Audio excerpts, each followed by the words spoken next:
In this episode, my youngest son, Jake, and I discussed Nelson Nash's work becoming your own banker, and we had fun doing it. Thank you for listening. Welcome to the Banking with Life podcast. I'm your host, James Neathery. I'm as excited as I can be today. I have my youngest son, Jake, on here as a guest, and we're just going to have a free-flowing conversation as usual. And I'm excited to have him here. He'll be on more in the future. Many of you, our clients, already know him and have talked with him many times. Welcome, my young son, Jake. How's it going? It's good. Thank you for having me, man. I'm excited. Yeah, I'm excited that you're here too. So a little bit of background, let me see. How long have you been here? Almost 6 years. Almost 6 years. Okay, here we are in August of 21. Mm-hmm. In the back. January will be 6 years. In January, it'll be 6 years working in the office full time. Yeah. Prior to that, you were with Wells Fargo. I mean, I'm saying that. You don't have to say a word. All right, I'm saying that. But prior to that, you met Nelson. How old were you? Do you remember how old you were when you met Nelson? I have age ranges. I think I was somewhere between 13 and 15 because it was before I was driving. So I was driving at 16. So 13 to 15, somewhere in there. Driving at 16, right? Yeah. So yes, I was a really young kid. And I've told some of our clients this. Don't hold it against me, but I remember my first time hearing Nelson live. Yeah. I remember playing Game Boy on my Game Boy in the back, not paying attention. In the back, not paying attention whatsoever. But you've hosted Nelson a lot, quite a bit. And I remember the first time, the concept really caught my eye. It had sadly nothing to do with Nelson or you. It was Jason who directed your DVD. He was shooting. Oh, Jason, the director, yeah, right, and the producer of the Banking with Life DVD. Yeah. At this time, I think it was one of his first Nelson Nash seminars that he had been at. And the reason why I say it had to be one of his first, because he was filming that one. And I remember he caught my eye because when Nelson was going over just, I guess, some of the illustrations, again, I don't remember exactly, which one it was. But the guy was slapping his forehead. He was sitting there watching Jason the guy. Rink Jason Rink was going, Well, Jason's cool, man. He's an old school hipster. And his son, Ethan, used to come up quite a bit. Yeah. And run the camera or something. Absolutely. So it was just you were watching him record a Nelson Nash presentation and something that resonated, him smacking his head like he's getting something, or? I knew there was something to this with how big he was reacting. Yeah. Like he was having this revelation, this moment, and I was not having that at that point in time because I wasn't paying attention. But he was having a moment, and I recognized that. I talked to Jason as well, and I like Jason. And he's pretty cool. I mean, because that was the filming of that Banking with Life DVD, and it's a documentary style film. That took place over the whole year, I believe, of 2012. We released it in Birmingham at a think tank in 2013. 100-year anniversary of the Federal Reserve. What a quinky-dink, right? Kind of like it was on purpose or planned that way. I'm just saying that Jason was here an awful lot and around the country. Yeah. We did get to spend a lot of time with him during that whole process. So this had to be 2007, 2008 because I graduated in 2009, and this is well before that. This is before. Oh, okay. This is one of your first seminars, that you're doing. Well, the first one, we did quite a few without recording them. That's true. So it had to be one of the first ones you were recording with Nelson. And the reason I remember it was such a big deal is because you had Mom come up, and this is before Riley. You had Mom come up with me, and I remember sitting in the back. Well, Riley's 14, so. Yeah. Wow. Okay. So, yeah. I'm not even that old. Stop it. Okay. But it was really cool to, be in this big room, watch my dad presenting in front of God knows how many people were there at that time. 25 to 75, the average being about 30 or 40. I think it was probably 35 to 40, maybe a little bit more than that, because I don't remember there being a bunch of open seats. And I remember, some of them had some open seats, but not that one. And I remember this is before Jason really had his crew. He has like a whole crew now. And even when he did the like Banking with Life DVD with you, I mean, he had this big old crew. This is well before that. Because I mean, this is like Kim. I think he'd put out the Nullify Now. I think that's what he had directed. The movie Nullification. Yeah. Yeah. So like he had that out, and I remember he was showing me that and like telling me that he had done that. And he just like, I don't know if he had just done it, but I remember it was very shortly after that had been released. I got it. Him doing this. And so that's when you knew something was going on. You came out of the ether from Game Boy or whatever game you were playing. Yeah, I mean, I still played my Game Boy in the back of the rooms, you know, when I went. But that was the first time, like, there was something to this. Like, my dad's not just, you know, sitting up there talking about nothing, right? There's something to this. For somebody to have such a big reaction, this isn't, you know, boring old whatever, you know, whatever I thought it was at the time. I can't even tell you what I thought it was. Well, you know, it's very exciting. Most people get very excited to talk about life insurance. You would be shocked, though. I mean, I talk to people all day long, and, you know, wait. Let's talk. Yeah. Well, I don't want to interrupt you. I mean, what do you talk to people all day long? And people are so excited about this. I mean, I have people, when I first call them just to schedule like my meeting with them, they're like freaking out, like, man, I'm so excited. Like, I can't believe it. Like, let's do this. Like, you know, as soon as I can get on your schedule. Those are the best calls to make. They are. Or have. Okay. So, let's kind of get into that. You know, we can go back and forth, but, you know, kind of the background, you know, you've, 14 years ago, that's almost half your life you've been exposed to this and directly to Nelson Nash. And, you know, and what most people don't, maybe they don't get an experience and won't have the opportunity to experience it on this side. You know, when Nelson would come to town, you know, I'd pick him up or take him back, and we'd eat, you know, breakfast and dinner before and after and during, you know, the event, which typically took place over 2 days. I mean, it got down to where he would do a 1-day event or squinch it up in his 10 hours all in one day, shorten it to 8, whatever. But there's all of that other time and interaction that you have. You know, he's been in this office, he's been in this room, he was in our next door office, going through. I mean, he knew exactly what we were doing and how we did it, you know, and there's just a lot of time that you had the opportunity to spend with him. And even Mary, when she came, that most people will not. They won't have that opportunity, and most people, you know, didn't have that opportunity. That's a pretty big deal, in my opinion. Very. But so when you came to work here full time in the office, an integral part of our practice, and I refer to you as our illustration ninja, right? I've heard that. Yeah. Right. We have a process. You know, most of our clients all have spoke with Carol, Julie, and typically you and me. And you do what's kind of a main part. It's not the only duty that you have. I mean, we all have, you know, primary responsibilities, but we're at the end of the day, we're actually a team, you know, and we, like when I'm on the phone with somebody, a prospective client or a client, that everybody knows that I'm on the phone with them. And I know and have seen and had a hand in, you know, the illustrations. It's not just like these illustrations just don't, you know, appear out of nowhere, and they're all not the same. They're all handcrafted individually. But you do the illustration review. And my point is here, we have a process, and our clients really get to talk to everybody. And, you know, probably they probably like Julie and Carol more than me. I don't know. But, you have an integral part of our process, and it is the building the illustration, then doing the illustration review with our clients, and not that ends there. I mean, you answer questions all day long. Yep. So talk a little bit about that. You know, what has your experience been over the last 6 years? You know, I mean, well, and whatever you're willing to share, right? So So he said I worked at a certain place. I did work there. Wells Fargo is what I said. Yeah. You didn't, I did. I'm not going to go into specifics or anything like that, but I had seen some things there that I did not like. Personally, I thought it was absolutely disgusting. Well, so you had a firsthand look at retail banking. Yeah.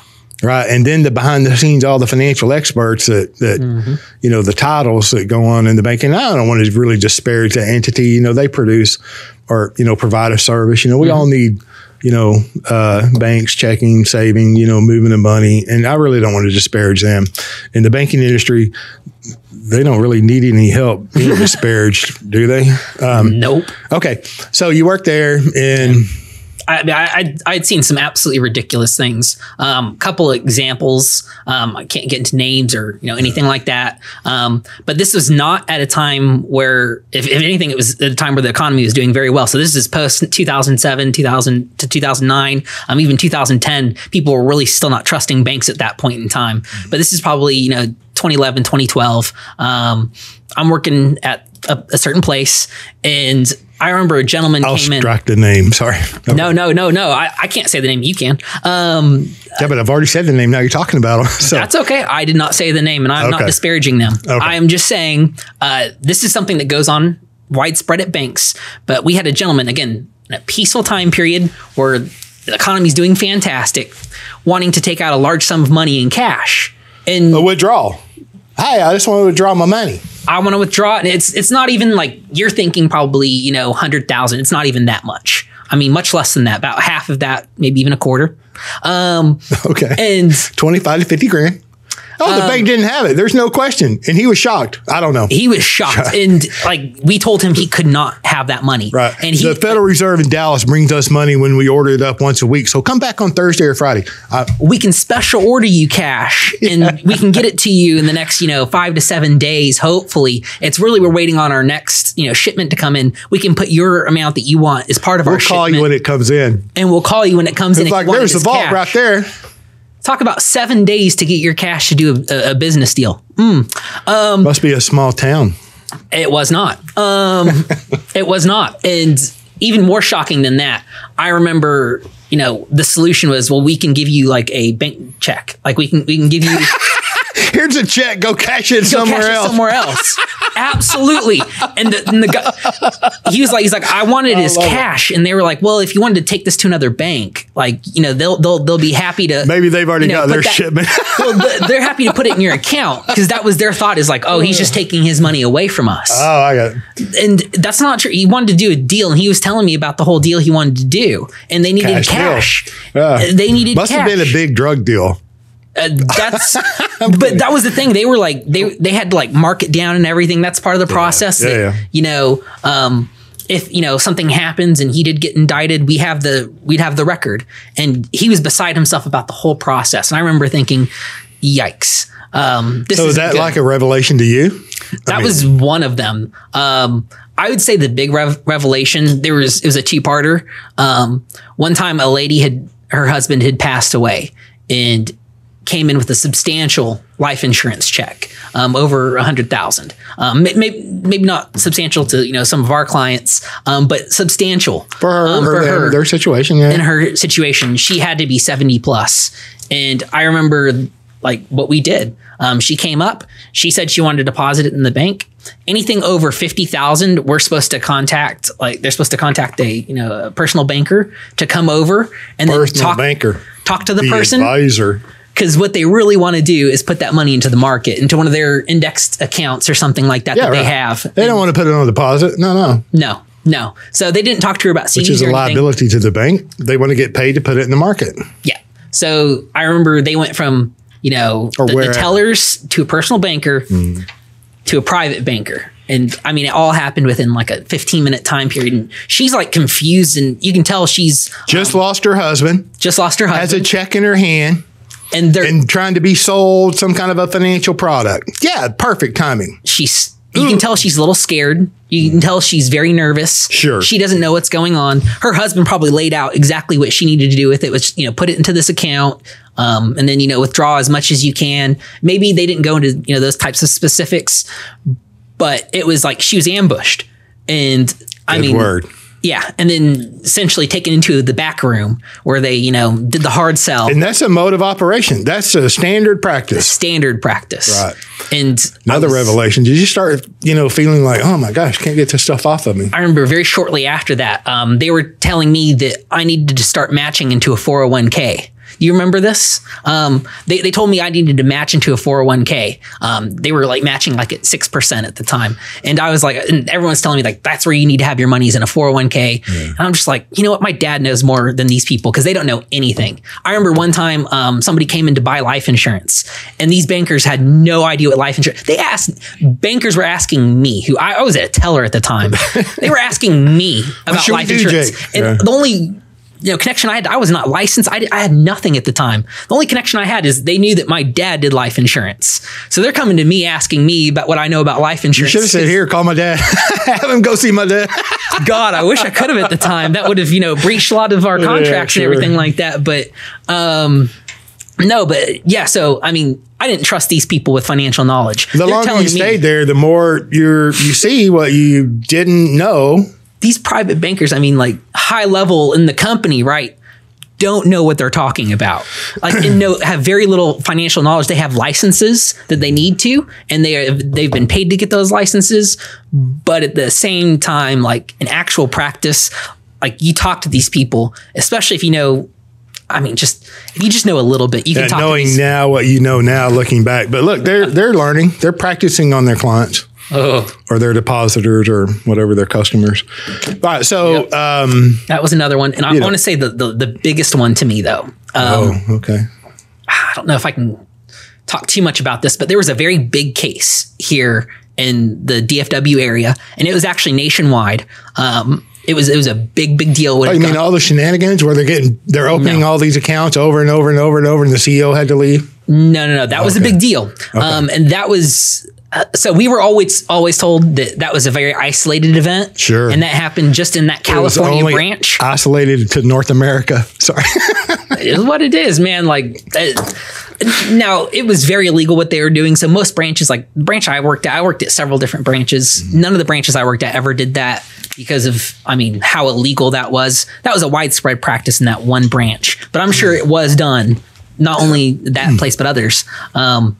But no, this is a criminal case. This is a criminal case. A young man had done something very, very stupid, and essentially he got away with it because of some ridiculous circumstances. If I say it, I'm like almost giving away the person. Yeah, I don't want to do all that. Yeah. So again, but in this specific case, his widow had come in with a big life insurance check.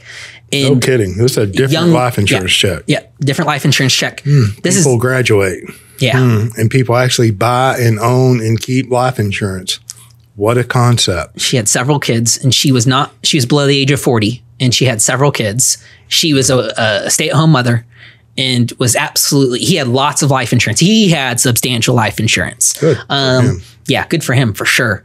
But she was absolutely beside herself, brokenhearted about it all, in tears, like at the branch. And again, all they can talk about is putting it into the market and, their, special accounts that they have, and they're going to take care of it. And that was one of the things I was just absolutely disgusted at. I remember I was like talking to the lady, and when they brought over like the private banker, I had to walk away. I was just like, I can't be a part of this conversation anymore. Just for me, like I morally, I cannot be a part of this conversation. Well, those days are behind us. So, but that's where you came from. You came here, you started, I really don't even remember what your original duties were, responsibilities, but maybe you do. Was it? Yeah. I don't know. So I can't remember. I want to take it back to where I was, because at the time they're telling me to match into that 401k. Oh, yeah. They're telling me to match in that 401k, and I don't trust anything that they're saying. So I call my dad, and you talked to me about it, and you're like, okay, so what you should do with that money is put it into a life insurance policy.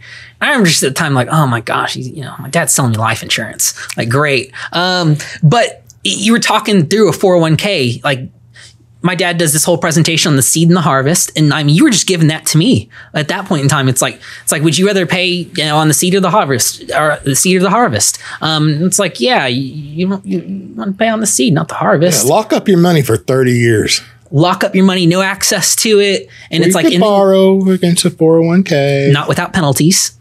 You can borrow against a 401k. Yeah. Right. I get it. Yeah. Anyways, we were going over that, and I remember thinking, just like, he's right. I can't, like, I shouldn't do this. And that really kind of started my journey truly into, like, So because practicing. You're my son, you jumped out and bought a life insurance policy, right? No, I didn't. But I did get interested because you sent me shortly after the Banking with Life DVD. And I had never seen it. This had been out probably 2 or 3 years at the time. I had never seen it. I was, in fact, mortified to watch it because it was my dad on DVD format. Everybody wants to watch their dad on TV. Right? You know, which is kind of funny to say all of that. But I mean, at the time I was mortified to like see you on DVD, but I watched it. Oh my gosh, he's going to embarrass me. Right? No, I'm kidding. I was thinking he was going to embarrass himself on the DVD. Yeah. But I mean, if you've watched the DVD, you know, like it's a good piece of content to this day. It's almost 10 years old, and it is still a fantastic DVD. And it really, I would say my interest really wasn't in the infinite banking concept even at that time. It was more Austrian economics and Nelson, you know, talking about Austrian economics, you know, seeing Bob, you know, on there and, you know, getting interested in, you know. Dr. Robert Murphy. Yeah. Jason Rink is Austrian, libertarian. Yeah. I mean, I don't want to blast him or anything, but if you know him, you know. I'm wearing a Ron Swanson shirt for a reason. But it's kind of a lively shirt. And we had a discussion before, you know, coming in. I'm like, really? That's what you want to wear? And he's like, yeah. I'm like, whatever. You know, at the end of the day, you kind of look like Ron Swanson if you shave your beard. I'm kidding. Thank you. I take that as a compliment. Okay. So, but yeah, so that's really what got me interested, was not necessarily the life insurance aspect, but the economics aspect. I'm a rebel without a cause, folks. I kind of had been as a kid, and especially at that age, I was still kind of a rebel without a cause. And because my dad was doing the life insurance aspect, I was interested in what he was doing, but I didn't want to do it because, you know, he was doing it. Because he was doing it. It was absolutely ridiculous. The logic doesn't make sense anymore, especially now that I have my own policy. I know the older he gets, the smarter I get, which was my experience with my father. And you men out there, you know. The older I get, the smart. I mean, I've always known he's very intelligent. He's very smart. But it's like, you know, Bob tells this funny story about, you know, reading the, you know, Becoming Your Own Banker book. And, you know, he reads it, and the first time he's like, okay, well, there's, you know, this, and this is wrong with it. And he reads it again. Okay, well, that's right, but this and this is wrong with it. And, you know, he gets down to where there's nothing wrong with it. That's how I kind of been, you know, growing up with my dad, is like, you know, okay, you know, he's right about a bunch of stuff, but, you know, this, and this, and this, like, I just disagree with, and I'm like completely opposite. And the older I get, just that list seems to dwindle. So, and my daughter's like, you know, Riley tells mom, it's like, oh my gosh, Dad and Jake are just alike. Which is funny. I know that's painful probably, but, you know, to we had that conversation not too long ago. Me and Riley had that conversation. I was like, where do you think I fall on the political spectrum? And she's like, I read you the right act, told you exactly where you fell. You know, funny enough, she was off quite a bit because I mean, she thinks I'm like a hardcore. She was thinking at the time like I was like hardcore Republican, like, and which is hilarious because I probably fall on this. Tick some of our clients off, maybe some listeners. Actually, our clients are some of the smartest people on the planet, and I'm not patronizing. I mean, they're intelligent, very. You know. So again, I'd probably fall closer towards like a Jeffersonian Democrat than, you know, anything else. Even far away from libertarian. I think libertarianism is so like chopped up. There's so, because you can fall in. There's a huge spectrum to libertarianism. I mean, I've seen people who call themselves libertarians and they're like, dang, you're communists. So like, it's a big spectrum out there, folks. If you don't know, you know, I had a client, I mean, they've been clients a long time. Lovely lady. And she says, James, can I ask you a question? This was, you know, it was a phone review, you know, they live far away. She said, James, can I ask you a question? And I'm like, sure. She said, are you a Republican or a Democrat? And I said, no. Yeah. And she says, well, what do you mean? I mean, this was just like the other day. Mm-hmm. And I said, well, I'm neither. She said, well, what are you? I said, well, I'm a husband, I'm a father, I'm a brother, I'm a son, I'm an uncle, I'm a nephew. She goes, no. You know what I said, well, I'm an anarcho-capitalist if you must put a label on me. She goes, well, what is that? I think a true free market, which we don't have, will produce all the solutions that we need, and which a government cannot. And she just was not really simulating that very comfortably, you know. And I'm like, well, if you, like I said, you know, if you have to put labels on me, then I might fall closer to a libertarian. Yeah. Well, what is that? And I said, well, just, leave me alone and don't touch my stuff. Right. They'll sum it up, pretty good. And she's like, oh, okay. But then she went off in to tell me what's wrong with the, parties today. And I just continued to point out the fact that there's really no difference, right, left, two feathers of the same bird, each two sides of the same coin. Yeah. And I wouldn't say she got angry, but she wasn't pleased, but makes sense. God love her. She, lovely, does very well in retirement, very happy. So, I'm with you. I'd prefer personally to move away from the labels. But in this generation, or not even this generation, in this day and age, I mean, everybody wants to put a label on you, and it's like, please, no, anyway. Yeah, no, I'm right there with you. And I can't really put a label on it. Like she was trying to nail me down to a label, and I can't, because it's like, I mean, it gets uncomfortable for everybody, doesn't it? Not only that, it's like even like, again, I've narrowed it down to as close as I can to really like a Jeffersonian Democrat. And there's a lot of like stuff and I'm just not like 100% like with. At the end of the day, I do believe government can be is essential to what we do, especially in such a large society. But I believe it needs to be done at a very local level, very small local level. And if there is a federal government, a very, very small federal government that has no control over the states. I remember, I think it was Jeff Deist who'd done a presentation at the Infinite Banking Symposium, or what's that? Nelson Nash Institute think tank. Yeah, think tank symposium. The last one we had done where we're all in person before COVID. And Jeff Deist was there and he was talking and he kind of, gave the breakdown of, it's like, let California be California, do what Californians do, let the Texans do what they want to do, and like, let people be people. That's politically where I'm at. Yeah, I love him. And hopefully, he's agreed. Hopefully he'll come on as a guest. I love the way, and he is the president of Mises. Yeah. Mises Institute. Great speaker. Great writer. I mean, I love his writing. I love his writing style. I love his speaking style. And I'm excited to, as a matter of fact, I mean, he is, I think, going to be in Colorado Springs, him and some others, at a Mises Circle. And, I think this Sunday or Saturday on the 21st, which would be Saturday. And I just couldn't squeeze out because Ryan, my oldest son, his birthday's this weekend. We're going to celebrate that. But 35. That's a man I would travel to listen to Ron Paul. There's lots of people I travel to listen to, and Jeff is one of them. So. Yeah, absolutely. If I were to ever vote for any buddy ever.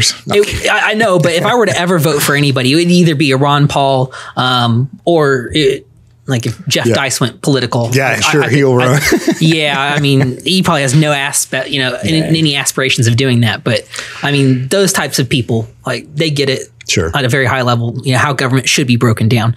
But again, we're so far away from that just as a country. Like can't even get into that. Yeah, probably secessions in the future. I don't know. Okay, so did you do the 401k and get the match? Nope. You didn't do the life insurance at that time? I listened to my dad. I did not do the 401k. You partially listened to your dad. Right. I partially listened to my dad. I did not do the 401k. I did not do the life insurance at that point either. But shortly after, I came to work for you. And here in the office in this practice. It was actually next door, back when we were over next door, and I was working like in the back room, building illustration. That's really, I remember one of my first days, I started working for him. My dad sat me down with the illustration software and he showed me once how to do it. He's like, take notes, take good notes. This is how you do it, and then learn. So it's OJT around here, but everybody here is qualified, able, capable, great people, great mindset. And we help each other.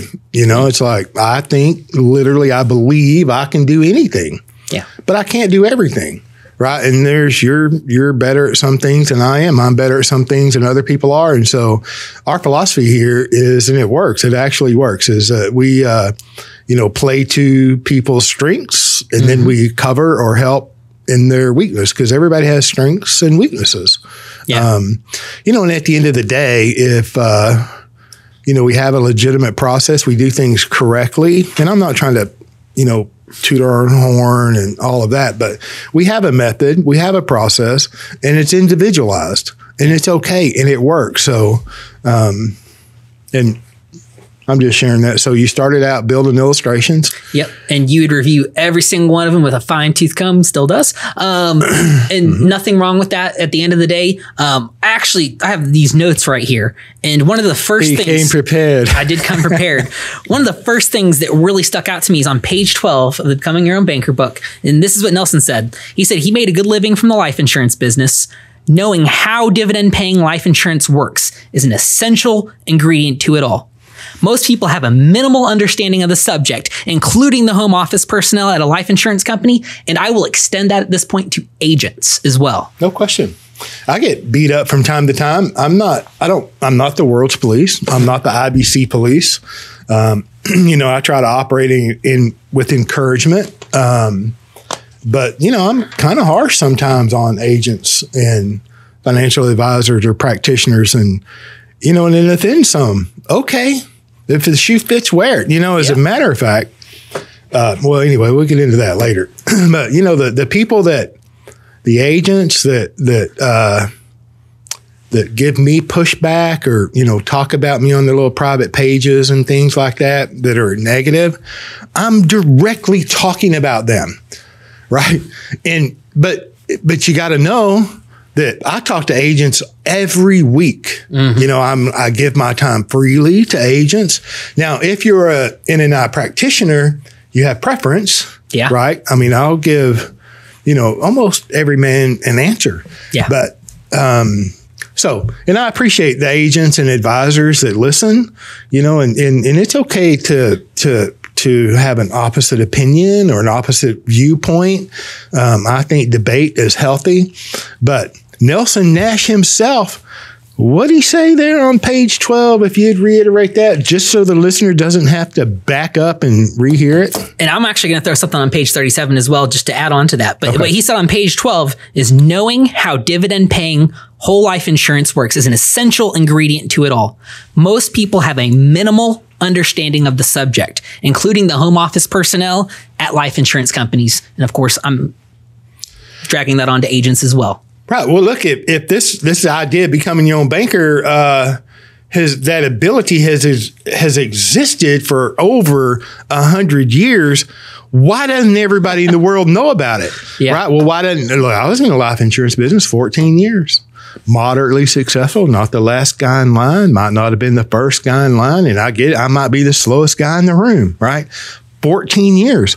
I didn't know you could do with life insurance what you could. Now, why didn't I know? When I'm a student of my profession history, I'm trying to do better, right? I'm trying to learn.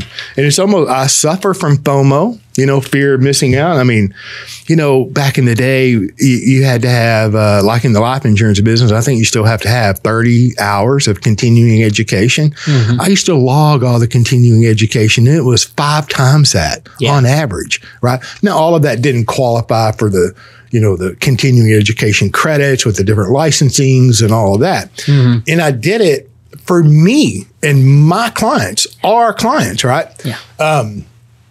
Now, if I'm trying to pay attention, 14 years, and I didn't know about it, why not? Why didn't somebody at the home office tell me, James, look at what you can do with life insurance? They don't know. Well, why don't they know it? The life insurance home office, nobody told them either. Yeah. Right. And so I get pretty methodical on structure. On purpose with intent. Mm-hmm. And it's exactly why right there. It's essential. Yep.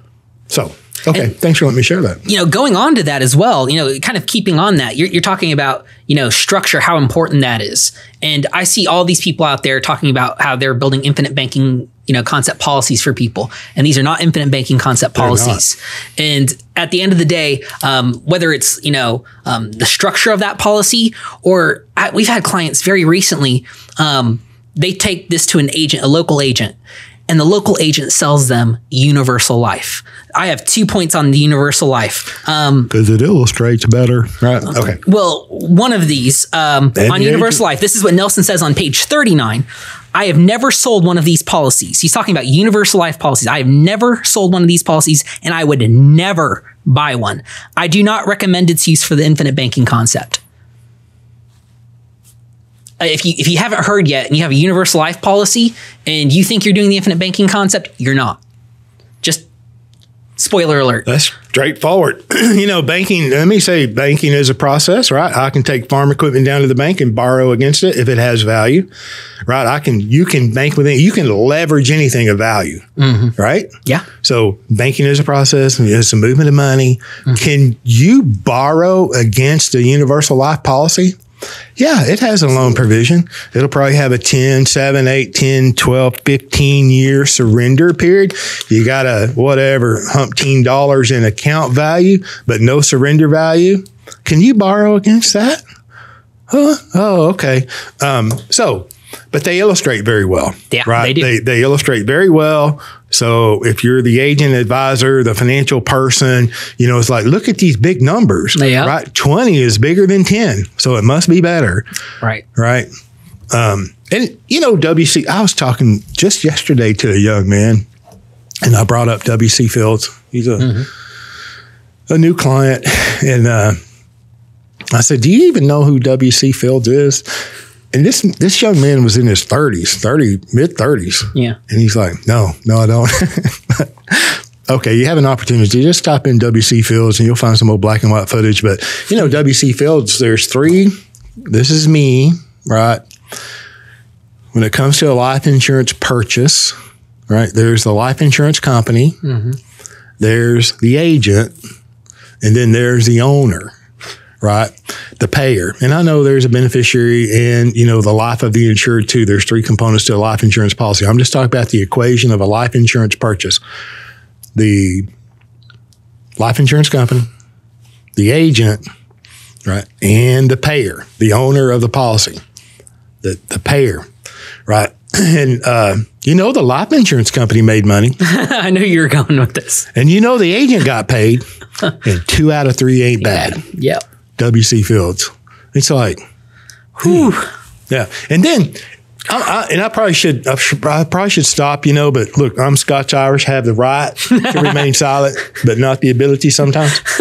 The agent should know, and hopefully that they'll discover sometimes, but the universal life typically does not deliver happy clients because they've been served well. It's sometime in the future, they're going to be disappointed. Yeah. Right. And then how much structurally it's built to be disappointed the longer it's in force. How much of that kind of business do you want? Do you want to wake up in 5, 10, or 15 years shaving and saying, oh my gosh, all my clients love me, everything worked out perfectly? Or it's like, my gosh, these people lost a lot of money. Yeah. I don't know. That's right. And I keep going back to page 37 because there's something on here. And this, I think, speaks to the IBC marketplace right now. Whether you're on YouTube, shopping around, looking at, all the different things that people are saying out there. This is what Nelson had to say about it. And again, it's page 37. He's talking about other things, but I think this absolutely applies to the current IBC marketplace. The whole idea of the infinite banking concept started with the realization that there's a huge amount of nonsense going out in the marketplace because of a misclassification of things. People saying that they are selling you, infinite banking concept policies and they do not resemble anything of the infinite banking concept. These people are directly contradicting Nelson Nash himself. They are violating everything that Nelson Nash stands for, what he still stands for to this day. His book stands for it. I mean, blows my mind, but they will misclassify it to sell something. That's right. These agents will misclassify what they are selling to get you to write a check. And it blows my mind that. But they don't know, most of the time I think that most of the agents are unaware. I like to believe they're unaware and they don't know because I'd hate to think that the majority knew and just trying to get paid anyway. Yeah. But, yeah, misclassification. You know, Nelson spent a lot of years. He was a forester by education, right? And he used to talk about the Rose family, you know, and then you look at classification in forestry and the Rose and the, you know, the text was really thick. But the largest section of classification in forestry was in the Rose family, you know, 5 pistons, 5 stamens, 5 stamens, 5 seeds. Classification is very important. And I brought that up one time too. If we go back to, into Genesis, you know, proper classification, when God told Noah to gather up the animals, you know, 7 of the unclean, right? And then 2 of the clean, or is it vice versa? Yeah. And it's 7 clean, 2 unclean, I think. Right. And bring them male and female. Very basic and fundamental classification. Very basic. Classification is pretty important. Absolutely. You know, what if he took the 2 males or 2 females? And, you know, I'm just saying classification is very important, is my point. Yep. And I spoke on that somewhere. I love Nelson's book example in the book where he talks about the potato, how they brought the potato over and everybody thought it was poisonous because it's in the same family as, you know, like belladonna. I'm trying to remember nightshade, Jameson weed, all of those are like in the same family. So they're all very poisonous. Everything about that family is very poisonous. So everybody thought the potato was poisonous, which Nelson points out in the book. The stem is, the green part is absolutely poisonous. Don't eat it. Yeah. But I mean, his breakdown of that and the misclassification of things is absolutely, you know, spot on. If you don't, you know, of course, I want you to watch our podcast, right? I want you to watch the podcast. Of course. I want you to be watching the podcast, but if you don't know what's right and what's wrong, right? If you're watching, you know, out there on YouTube and you're watching, you know, other people's channels as well, I encourage you to stop. But if you are doing it and you don't know who to trust Nelson Nash and get into his book. Read it over again. And that's how once you understand what you're doing here and you understand what you should be doing, you really can't mess this up. Because that's how this product is designed, is not to break. I mean, that was the whole purpose. Yeah, you have to make you have to try to break it. There's no question. Yeah. And I agree with that. If you don't know what to do, it's better sometimes to educate yourself, learn what to do is to do something and make a mistake. But we're all human. We all make mistakes. And, you know, a lot of mistakes, even when it comes to dividend paying whole life insurance, you know, you can recover from a lot of mistakes, right? But universal life and variable life and other things like that, you can recover, but it's going to cost, you know, potentially a lot of money. And, you know, there's plenty of time, but none to waste. It's okay to take a legitimate amount of time to learn, to be comfortable and to be confident in your decisions. And, you know, if anyone is, you know, trying to rush you through to get to a decision, you know, it's okay to slow down. And you all know that. I'm not saying anything that we don't know. I'm just trying to be encouraging, because I see a lot, and I know you do too. We just see a lot where, you know, the message must be really powerful, and it is. Becoming a Young Banker is one of the most powerful messages I've heard in my entire life. It is very motivating. And, you know, somebody that is misclassifying their product or their solution, right, to kind of fit the infinite banking idea and concept and attach it to Nelson's work and legacy. I get the compelling nature of the message, right? But you do have to be aware of, you know, products, which, and it doesn't mean you have to be a life insurance expert either, right? But it should take the reasonable, appropriate amount of time to learn and vet, right? Absolutely. So, and it's worth it. You know, if it's, if I've got a delay, I mean, Nelson's book is a 3-hour read if you're a slow reader. All right. And it's okay to read it more than one time. Yeah. You can get that done in a week, and it's good to read and go away, let it ruminate, and then come back and read, you know? it's just okay to take the appropriate amount of time for you, and it's different for everyone, to educate yourself before making a decision. Yeah. Right. And this is not a contradiction of what he just said, because this is straight up not. At the end of the day, you cannot let Parkinson's law sit in. You cannot let it get it into your bones. Because I think that's what most people, when they take a long time to make a decision about this, it's Parkinson's law. It's not, because Nelson himself, he's on page 65, read this. Above all, get started now. And here's the thing. You should get started as quickly as you can with this. And again, it's a 3-hour read. It's a 3-hour read, folks. And these podcasts, I get it. You can watch 100 hours of podcasts and you can almost put yourself into a paralysis. Right. But it's like, do not let Parkinson's law sit in. Once you understand that this is something good, this is something you should be doing, you should be calling us, getting this started. Get to it. ASAP pronto. There's no reason to hold off. There's not, and the learning curve continues. Yeah. Right. You're not going to know it all when you get your first policy. No. Even your second policy, you won't know it all. It's just not possible. I'm sorry. Like, feel confident that you're doing the right thing, but at the same token, like, don't take forever. Don't let, because you don't know everything, don't let that paralyze you from making a decision. Right. So what else? What other notes did you make there? I made some good ones. I did make a couple other notes. One is, on page 63, he talks about this is an exercise in imagination, reasoning, logic, and prophecy. That's a big thing for me. That's when I do my meetings with our clients, that's something I go over quite a bit. And the reason for that is because I feel like so much out there is lacking imagination, reasoning, and logic. I feel like this hits on every single point.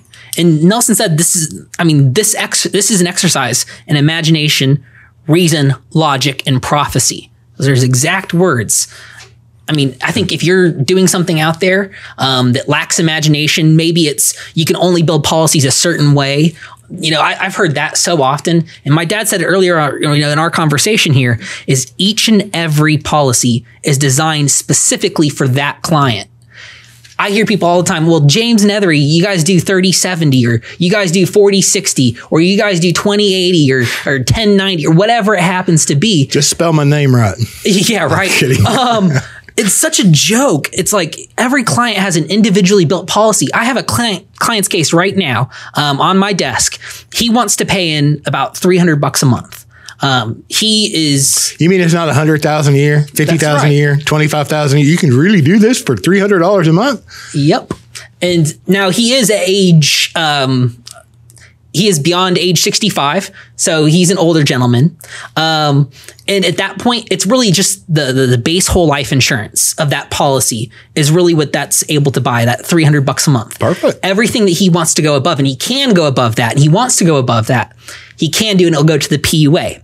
Now, with this policy, if we were to do something like a 30-70 or 20-80 or a 90-10 or a 10-90, whatever you call it, at the end of the day, that would not fit for him. Because this man, he does not have the ability to put more than 10 grand into this policy. So if 3,500 is your base, right, just base whole life insurance, and you're doing like a 1090 for the guy, right? Ain't gonna happen. Wouldn't that be like a $35,000 maximum premium or something for that policy?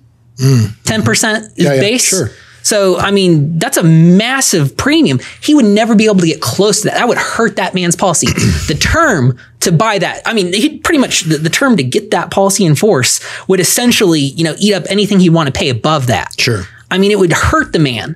So when you say a policy should be built a specific way, and you have this program that you're selling to folks, and you're saying this is the only way, you are directly talking, you were directly flying in the face of Nelson Nash and what he said. Absolute conflict. You violated imagination, reasoning, logic, and then of course going back to what he's talking about, misclassification of things. Well, I can prophesy what's going to happen to those policies. Oh man, so yeah, that's a good point. But too, on that, and I don't know who you're speaking of there, but on that particular case, an older gentleman, I want to pay $300 a month. Well, let's say that's all I had was $3,600 a year. I'm not going to get a base whole life policy for $360, 10% of that, So the idea that a cookie cutting fits everyone is this hogwash. Well, then that would be, oh, okay, well then I'm too old to do this. Right. Okay. And the same isn't going to work for a child. Yeah. And the same's not going to, I mean, it's ludicrous. I was reading the other day, and there was a question posed, and I think it was an honest, legitimate question. And the guy asked something like, well, when should a banking policy, total premium be equal to total cash value? And then some Yahoo just directly says in 2 to 3 years. It's like, get out of town, man. Get out of town. It's like. And that changes based on everyone's case. That changes on everyone's case. No, this guy's answer is like, that applies to everybody. And if it's not that, it's not right. Absolutely ridiculous. But so, and I think people should know better. If you don't know, why would you be telling other people to do anything? When our clients, whenever you talk to them and they start pointing out to you what the truth is and what the noise is and why it's noise, and they can explain it to you, you're just like, bring a tear to your eye.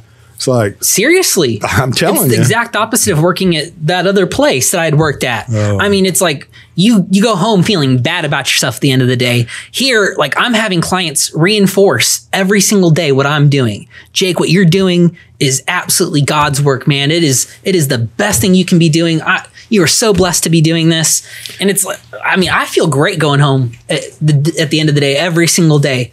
I sleep very well. We can move you a bed up here somewhere. You have to leave.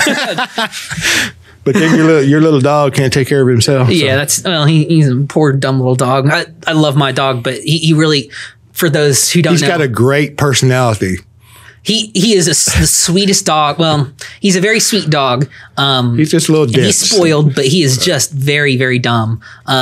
He's given himself multiple concussions, a stroke. God bless the dog. He's not an old dog either. He's like 3 years old, and 10 plus concussions. And I mean, like, so when I give him treats, man, he looks at me and he starts running. Because he gets so excited and just runs right into walls, anything, the table. I mean, he thinks he's like in a big outdoor open space. We're in the kitchen and he's like running full force into the cabinets. And you're just like, oh, God bless the dog. But anyways, kind of pulling back to the, infinite banking concept. I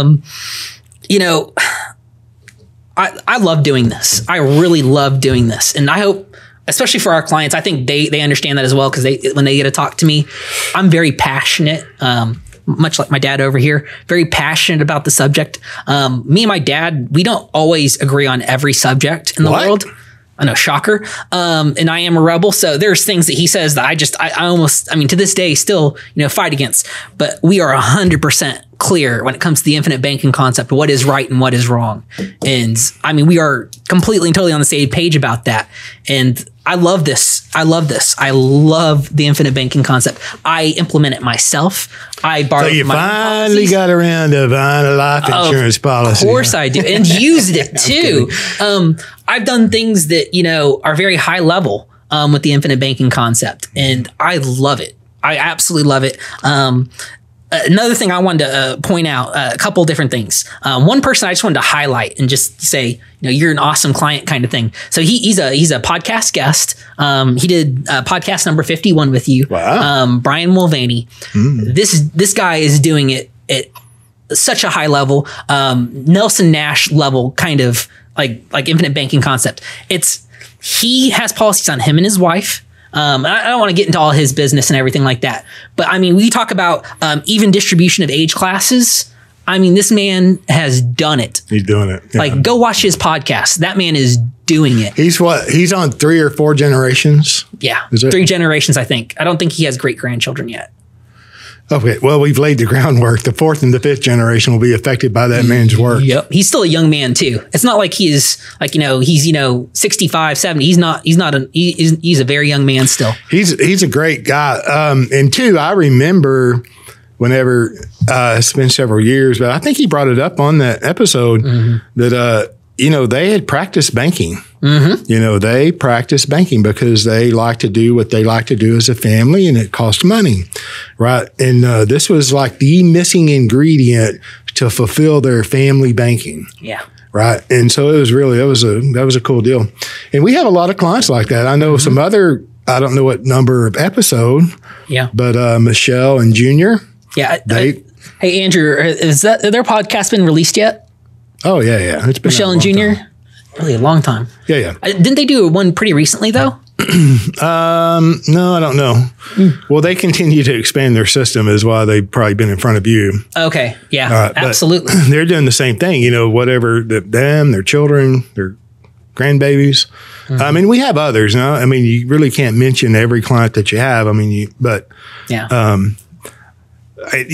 too, speaking of the guest, I mean, I'm so appreciative of them, and a lot of clients because of their public exposure, they can't really come on a podcast. But the ones that do and that are able to, I think it's incredibly valuable. I hope it is. And I know we get a lot of great feedback from clients because everybody's different. They're all doing different things. And we all go through this. It's almost like a mental gymnastic, this mental path that we go down. And it, depending on how old you are, some of the thought processes are different, but they're all also very similar. Your money's got to reside somewhere. Why life insurance? How does that make sense? Everything I think I know about life insurance, it's pretty tough to discover what you think that's not so. Yeah. That's a tough pill, and it takes a certain amount of,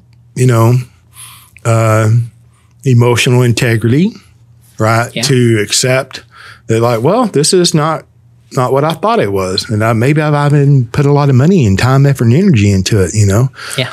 I've been licensed for 30 years, a long time. And what I've seen a lot. I haven't seen everything. I get up every day and see something new. And I'm still a student. But I have had the opportunity and the pleasure of working with a lot of people over the years. Yeah.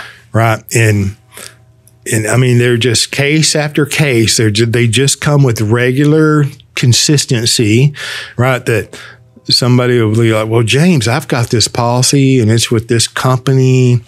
Maybe it was a great stalwart mutual company who demutualized.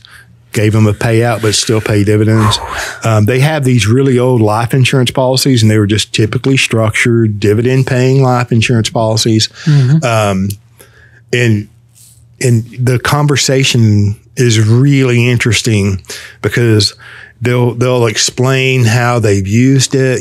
They've borrowed against it. They've repaid in times of great need. Sometimes they haven't repaid. Sometimes they've taken the dividend to reduce the premium, and sometimes they haven't. But when you look back and they share with you what they've actually done with that policy, in the face, they've heard all of the noise that whole time. Well, you should put your money over here. You should surrender that.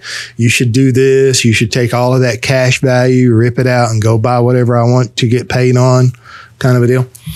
So they pushed back against the noise. They were steadfast in their decision. And I'm talking over 10, 15, 20 years. Yeah.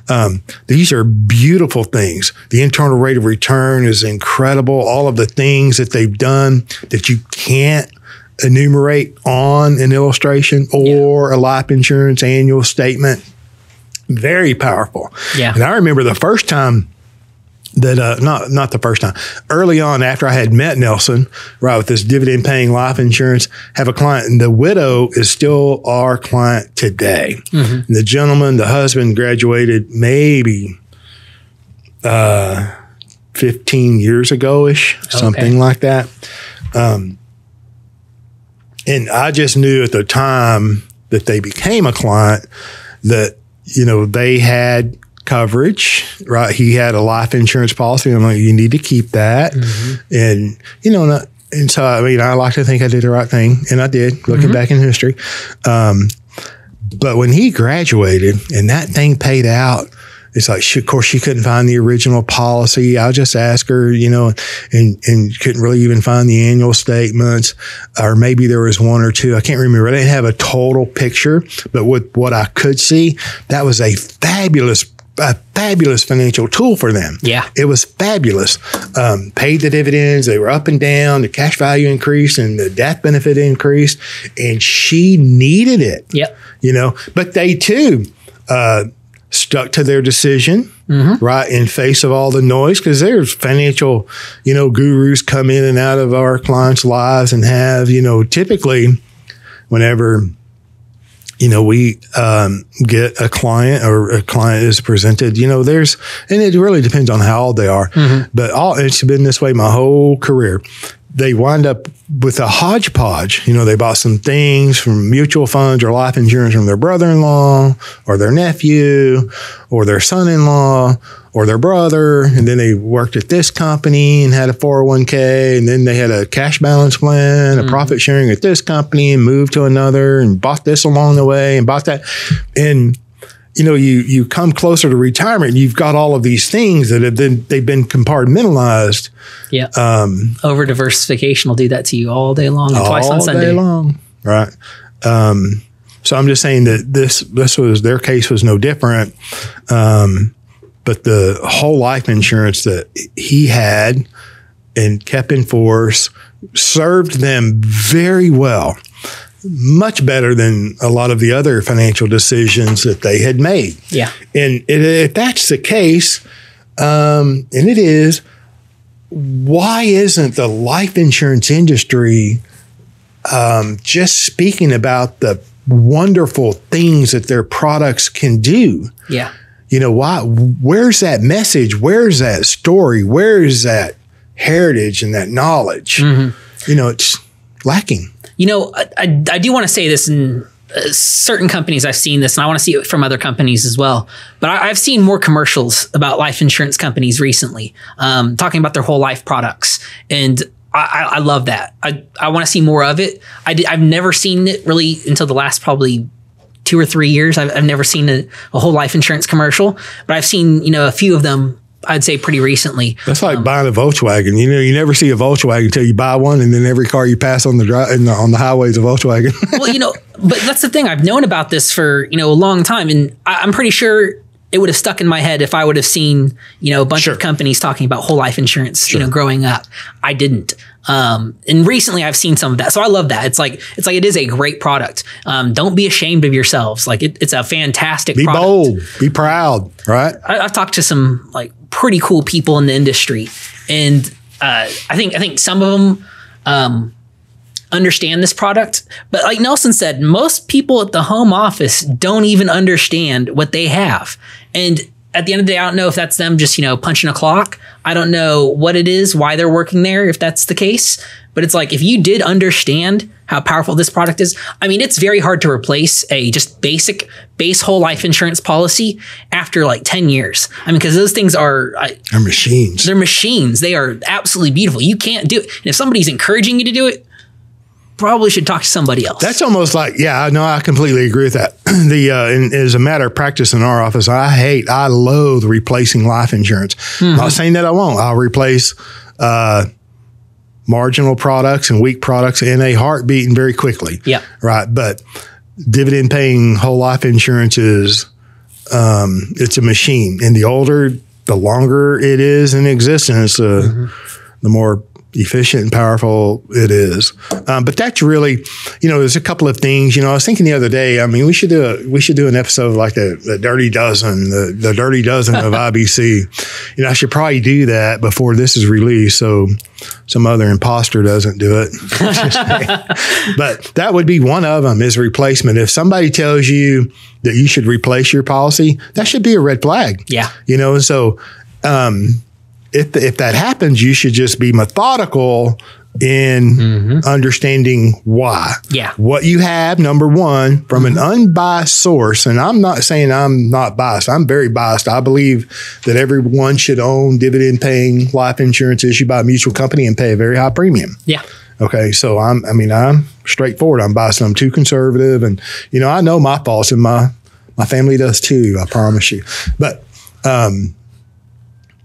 if a replacement is brought up, you should be clear on what you have and what the suggested replacement is and the differences. Yeah. Right. And you can replace a policy anytime. You can surrender a policy anytime. It's your contractual right to walk away. Yeah. You can do that anytime. You cannot necessarily buy life insurance at any time. Yeah. Okay. So we can all change our mind and quit. But look, it's easy to replace one or drop one. It's not necessarily so easy to get one, depending on your situation, your age, your health, and all that. Yeah. So I'm just saying it's a red flag. It should give cause for concern. And then there's another one too that is like, I mentioned it earlier. Somebody says you should go cash on cash, quote unquote, in a given year. In year 2 or 3, that should cause a red flag. Mm-hmm. Why? What am I giving up to do that? That's right. Right. And if I have a policy that's maybe not going to go cash on cash for 5, 6, 7, 10, or 50, whatever, and then I'm presented, well, here's one that'll go cash on cash in 2 or 3 years. Really? 2 red flags, replacement, and then that, right? So. And again, piggybacking on that, if somebody tells you that, the way we've built a policy or somebody else has built a policy incorrect because all policies need to be built and designed this way. Right. That's probably a gigantic red flag right there. Because just takes away from the imagination right there of Nelson Nash that, that all policies should be built in a specific way, and almost goes against the reasoning and the logic as well. Because it violates his 4 fundamentals. Yeah. Number 1, think long range. I'm not thinking long range if I have to go cash on cash immediately or 2 years or 3 years or whatever. And I even know why they do it. Yeah. And so selling illustrations. Yeah. But go ahead. Then don't be afraid to capitalize. Well, if I have to get everything out or collateralize it immediately, then I'm afraid to pay a premium. Period. That's right. All right. And then be an honest banker. Don't be afraid to steal the piece. Yeah, or don't steal the piece. Yeah. Be afraid to steal the piece. Yeah. Don't steal the piece. Okay. Well, now, if that thinking, see, the flaw is in the thinking, right? So if I can't think long range, and if I'm afraid to capitalize, and I got to get everything out as quick as possible, then the first thing I'm going to do is like, do I have to repay the loan? Well, if I don't have to repay the loan, do I even have to pay the interest? Mm-hmm. Yeah. And then when you carry out this, and then don't do business with banks, other than checking or savings. Yep. Well, okay, if you've got to go hawk your real estate to get a HELOC or cash out refi or whatever, if you've got to go do business with a third-party lender to pay a life insurance policy to become your own banker, you're stomping all over those. Yeah. Right? And going back to your point in imagination, reason, and logic, if I can't imagine the benefits over a long term above going cash on cash in years 2 or 3, man, you have an opportunity to increase your imagination skills, right? And look, out of, imagination, reason, logic, and prophecy, when I first heard Nelson, I heard prophecy. I heard it, right? And then, he says out of all of them, imagination is the most important. Yeah. So, he highlights in his book, there's a chapter called Imagination where he highlights that specifically. It's very early on in the book if you aren't a big reader. If you're not a big reader, that's a perfect reason to, if you don't like to read, it's hard to find time to read. Nelson did it in 92 pages. Yeah.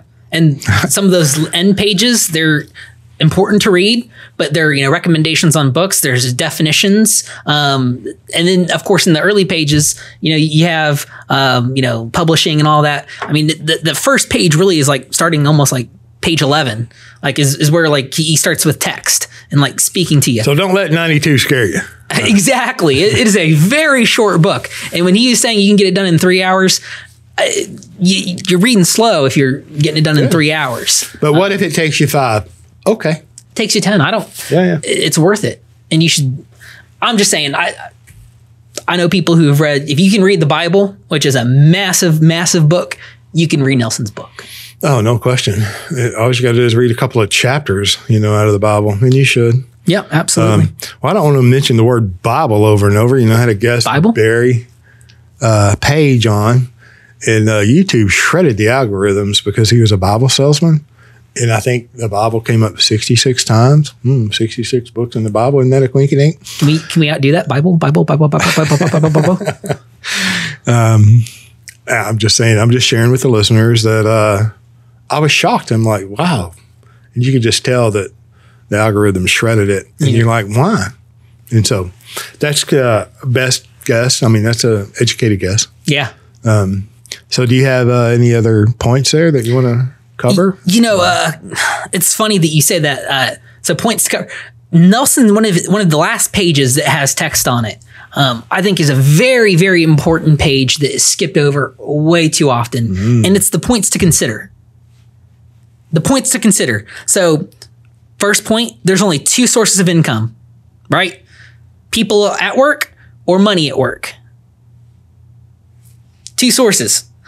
Second, in passive income, if you could put your money into a tax-free environment, into a tax-free product, would you object to doing it? Points to consider. 3, this is a big one because I've talked about this to a lot of our clients. We've gone over and over. And I think a lot of people get scared about this, or they want to do this immediately, and it's just not where you start. But they want premiums to equal income. Yeah. So the third point to consider is premium can equal income. But he says it's 20 years for the average person. This is from his text. It takes 20 years for the average person to do that. Did he say 20? 20 in the book, in text. I misquoted that because I said it took him 14 years.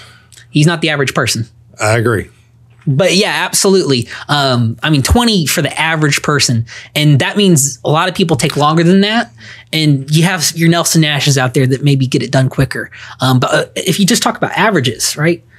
Average, it's a big important word there. How many people actually have income equaling premium? Very, very few. And those who do it, again, the average is 20 years. So that's surely not where you start. I agree. When you start that way, and I've seen it, borrowing from your policy to buy another policy, to borrow from your policy to buy another policy, and then you've maxed that out, and then you got to pay all those loans back to interest. People, red flag.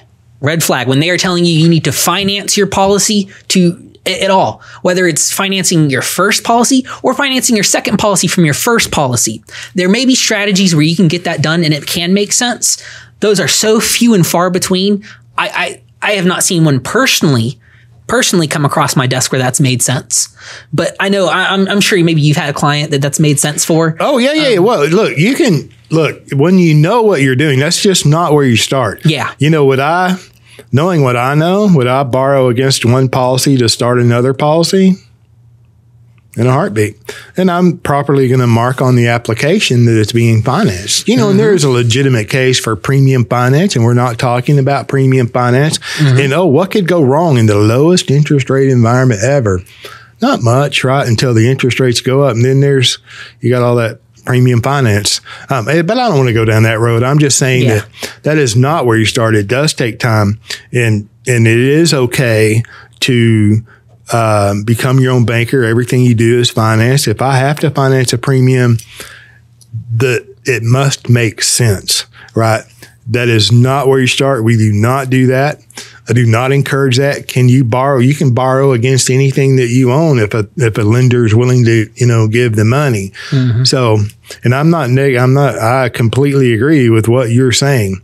I'm just adding that, it can be done, but it should be done with common sense and reason, and with an agent or an advisor who maybe is not selling the note, or maybe is not getting enumerated from the note sale or the sale of the loan, which I'm not even opposed to getting paid. I'm a capitalist, right? Absolutely. It's just and we see them, we hear these things every day, day in and day out. Jake, I have a policy. The agent called and says, time to buy another one. Why? Because you have all that cash value. Like, that's the purpose of the cash value, is to finance a second policy. Oh, and then they go down the road, because most of the time they're direct recognition companies, right? Because they pay that great big dividend until there's an outstanding loan. Then it's another red flag. go take your policy down to the third party lender and collateralize it. Oh my, that's the most valuable thing that you have, right? Something that when you borrow from it is not, you're not having a personal guarantee borrowing against your policy. That is not a personal, they're not going to come take your car. They're not going to come take your house. Nothing like that will come from your policy. But you go put that at a bank and you don't fulfill that personal guarantee, they'll come take your stuff. Absolutely, they will. Yeah, it's why would you leverage that? Why would you leverage that with the bank? I mean, talk about don't do business with banks. Right. Using your policy to do business with banks. Oh my God, that's like. Well, I got to share this. It was like so. You know, I've had a banker. We have several bankers, but one of the young banker, I love him. So my original banker graduated, you know, the local regional bank, right? Been with them 30 years or a long time. And so I become orphaned. So Bobby, here's a shout out to Bobby, right? Paul, the original one. Shout out to Paul first. Yeah, love you, Paul. So Bobby calls, I'm Mr. Neathery, you know, and it's like, oh, I'm orphaned. Great. Well, he didn't use the word I did. I'm like, oh, I'm orphaned and you're the replacement banker. And he's like, well, yeah, I kind of need any money. I'm like, no, I don't. Thank you. Anyway, we've developed a great friendship, right? And I've educated him on life insurance, right? Mm-hmm. And I have done a loan collateralizing, you know, a policy. I did. You know, I even had a conversation with I got a whole nother module. You know, my wife wanted a pool and buying real estate. There's cash values and there's premium. You know, it's another thing that you learn as you become your own banker. Things don't necessarily happen on your timeline. Yeah. You know, real estate deals don't necessarily close on your timeline, right? Cash flows don't necessarily come in on your timeline, right? Opportunities when they arise, you know, they're not always scheduled. Oh, I'm going to be presented with a great deal on January 15th. You know what I mean? So there is a timing issue, and the more cash value that you have access to, the greater ability you have to control. Okay. Absolutely. Anyway, I had the whole conversation with Nelson. I'll do a module someday about how to, you know, because I told him, I'm like, this may be too much, but I'm like, Nelson, I've done it twice. I mean, I have taken out personally, I've done, you know, 30-year fix, and I have refinanced a couple of times, right? Cash out refinance, right? Yeah. And then I pay that money into the PUA. Right. And so your mom wanted a pool, and I love to swim. I swim every day in the morning and at night. Anyway, I'm like, Nelson, I'm going to do this. I'm going to make a module and I'm going to do this. What do you think? You know, I'm going to do a cash out refi, put the money. This will be the number 3, I think, at that time. You know, pay a PUA premium. Then I'm going to turn around and finance the pool, and I'm going to make my wife repay the loan because I'm a harsh banker. Right? And we had a conversation. And I'll get into more how that conversation went. So, but this is not the case. This is a different case or a different time. I did not wind up doing that. We just directly financed the pool from the policies, and your mother's still making a payment, and I'm a knuckle cracker. If she makes late payments, I'm going to penalize her. Anyway, my lovely wife, Jenna, his mother, you know, we've done a Valentine's Day podcast, I think, last year. A good one, too. So I'm just saying we had that whole conversation with Nelson, and then I educated Bobby, you know, and he was appreciative, you know, and it's like, look, I named the companies right here. These companies are direct recognition. The agents that write those policies, they have relationships with bankers because they're direct recognition. They're going to get dinged hard. The owner of a life insurance policy with a direct recognition company is going to get dinged hard on his dividend if there's an outstanding loan. So the agents train their clients here, and they'll connect the banker, right, and the policy owner. Take your policy down there and collateralize it with the bank. That way you get the full dividend. And I'm just saying, if you're a banker and you happen to be listening to this episode, and you ever collateralize on a dividend paying whole life insurance policy, I will buy that at a profit. Okay. Right. And for the listener, you know, don't sell your life insurance policy without being fully aware. That's another red flag. If somebody wants you to sell your life insurance policy, that's a red flag. Don't do that unless you are fully aware of the consequences and the repercussions of doing that, because it's not necessarily beneficial for you. And there may be better ways for you to have access to capital. Absolutely. So, I didn't mean to rant on that, but. No, it's good because, I mean, we can get into the 4th point that, you know, point to consider. And this is I miss Nelson, and I miss hearing him say this. And he always says it with his, smooth accent, Southern drawl, Bama accent. Yeah. But he always talked about when government creates a problem, i.e., owner's taxation, and then they turn around and give you the solution, i.e., qualified retirement plans. Aren't you just a little bit suspicious? Oh, God, I miss that man saying it, man. But yeah, no, I love that. So that's his fourth point to consider. Fifth, wealth has to reside somewhere. Where is it going to reside? And, he goes through and in that little point, that's a big drawn out point, but he talks about whether, you're putting it into stocks, whether you're putting it into qualified retirement, whatever it happens to be, wealth has to reside somewhere. And there are problems to a lot of the things that are out there that, people, traditionally put their wealth to reside in. And he points those out. And yep. God bless him. 6, very basic. You finance everything you buy. Very, very basic, but it's an absolute truth. And anytime that you are not financing with your IBC policy, you're not putting that money to premium first, then using it, you're missing an opportunity. Opportunity cost right there, buddy. And then 7, your need. This is something that I don't say I struggle with, but it's something that I love life insurance. But Nelson says your need for finance during your lifetime exceeds your need for life insurance. That's the 7th point. That's what he pretty much ends the book on, because he has, one more page that, you need to read as well still. But I mean, Nelson did everything in that book very purposefully. Everything was handcrafted. That book was done with very specific intention on each and every chapter. So when he ends that chapter right there, he's making an emphasis. He's making a point. If you think about this book was really, it came from his seminars that he used to do. So, everything was with emphasis. Everything was with purpose. He told the stories he told for very specific reasons. Parkinson's law is in the book for very specific, Sutton's law, the golden rule, all of those. And then, every one of those is in there for a very specific reason. Very, very specific reason. So, hopefully listening to this podcast makes you want to go reread that book. It does. No, it really does. That's just what I was thinking. It was like, what an opportunity to go back and reread. And I really don't care how many times you've read it. It's okay to reread it. And it's okay to walk away from it for a while, and then come back. As a matter of fact, his method of writing that came from his mentor, Leonard E. Reed.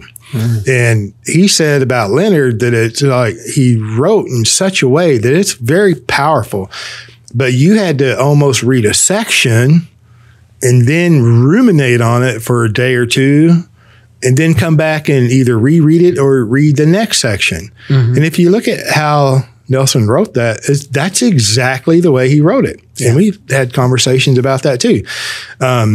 So when you read through that the first time, you jump over a whole lot. And I've heard lots of people say, well, it's too simple, or I didn't like the way it was written. And most of the time they have some kind of degree, or they, highly educated. No disparagement there, but it's like, now you've got a master's degree and you're going to shred this man on how he wrote a book. Of course, they sometimes correct themselves later and it's like, oh, I didn't know. I didn't realize. My point here is that it's okay to read. It's preferable to read that book more than one time, and with different amounts of time separating too. Because at the end of the day, and in reality, we're all learning creatures, right? We like to learn. We want to learn. And it's okay to learn. And the difference between all of us, the last 10 years, the difference between you 10 years ago and 10 years today is, the people that you've been around, what you've read, and the experiences that you've enjoyed, right? And so your experience in life will change your perspective. If I'm looking at this yellow legal pad, you, the listener, the viewer, if you're looking at that legal pad through the lens and you're looking at that legal pad from, your position, we're all looking at the very same thing. But we're all looking at it from different perspectives. Right. And I know you all know this. I'm not saying anything you don't already know. I'm just reaffirming what you know or suspect. And two, my experience over a given time period is going to change my perception. Yeah. Or could change my perception. It will. It absolutely will. Sure. And I mean, that's why you need to continuously read that book. It is, you have not, I promise you have not read that book too many times. You just can't. For you, I guess, I don't even know if I should say this, but for the life insurance agents out there who are, trying to do this, if you only knew Nelson's book and you only taught out of Nelson's book, you know what? That's the best place you can start, especially when you're talking about infinite banking concept. I know there's a bunch of people, a bunch of gurus out there who think they know it all and act like they do at least. And they're telling you should do it this way, and this is the only way to do it. There are so many ways that you can implement this concept, and there's so many things you can do with it. It is truly infinite. But you cannot read that book too many times, and you cannot familiarize yourself with that book too many times. My favorite calls with our clients are when our clients are quoting me from Nelson's book and making me go write it down so I could go reread it later. To it's like, okay, well, that was a great point. Let me go reread that. So again, that reminds me of when I was probably 15 years ago. It was a long time ago. I should have done it. I talked about it. You know how you talk about things, I should do this or I should do that. You have really great ideas and then you might not follow through on them. This is one of the really great ideas that I had and didn't follow through on. I thought that, so this was after the DVD was produced. And I fully believe, and two, that's when GoPro kind of came. It was when I was exposed to GoPro. Mm-hmm. I thought to myself, and I spoke it out loud in front of people. I fully believed at that time, and I believe to this day, that if I had a case of Becoming Your Own Banker books and a case of Banking with Life DVD and a credit card, right, with maybe a $10,000 or $15,000 line of credit, whatever, or limit, I could be dropped off in any English-speaking city in North America, preferably the U.S. because I practice within the United States. Mm-hmm. And I think that I could start a business, right, educating people on the idea of becoming your own banker with Nelson's Becoming Your Own Banker and with the DVD. Yeah. I fully believe it. And then document it. That's where the GoPro came in. So if you're a young agent advisor out there, I'd be interested in participating in a project like that to just see if, it could be successful. I think it could. And I like to travel, and I'd rather travel to the beach somewhere as opposed to doing that. But Florida. All right. Maybe some freedom still left somewhere. Maybe. All right. So what else? You want to wrap it up with anything in particular? Man, that's really what I had. And I feel like it's a good place to wrap up because at the end of the day, it starts with Nelson's book and it's going to end with Nelson's book. Amen. And it should. So you're after, you start this process, the first thing you should do is get your head into that book. Second thing you should do, get your head in that book. Third thing you should do, call our office, get a policy in force on yourself. Fourth thing, read that book. Fifth thing, get either another policy or expand your policies into your family. If you're uninsurable, get it on somebody who is insurable.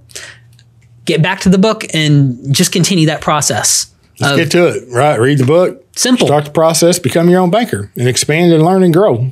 That's what I heard. Nelson, above all, get started now. My gosh. Good job. All right. Thanks. You'll have to come back. Yeah, for sure. We're just scratching the surface on stuff yet. Right. Yeah. Yeah. So I had fun.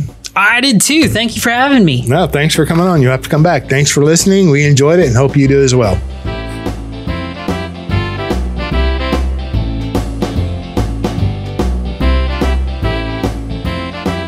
Thank you for joining us on the Banking with Life podcast. If you're watching on YouTube, make sure to like and subscribe and click on that little notification bell. Otherwise, join us on Apple Podcasts and Stitcher for weekly content.